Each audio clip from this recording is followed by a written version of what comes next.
So basically வந்து உங்களுக்கும் மேம்க்கு அந்த அந்த ஒரு சாம் அண்ட் அந்த ஒரு அந்த லவ்வான ஒரு விஷயம் வந்து பட் நாங்கள் ரொம்ப வருஷமாக பார்த்துக்கிட்டு இருக்கோம்.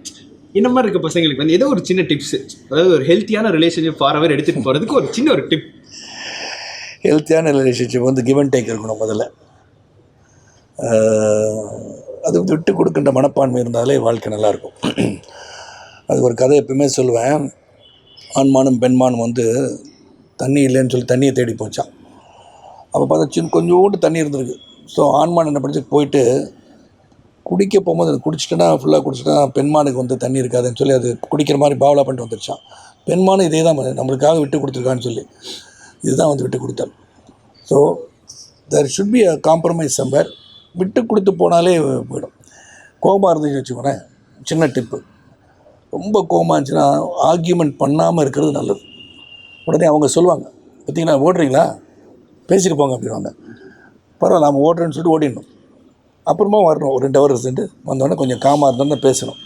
2 பேரும் ஃப்ரிக்ஷனாக பேசி ஆர்கியூமெண்ட் பண்ணி அது போயிட்டு கிளாஸை உடைச்சி அது உடைச்சி வீட்டை விட்டு நான் போகிறேன் நீ போ அப்படின்னு சொல்லி சண்டை போட்டோம்னா விரிசல் தான். அது ஒருத்தர் விட்டு கொடுத்து போயிட்டாலே பிரச்சனை கிடையாது, அமைதியாக உட்காந்துடணும்.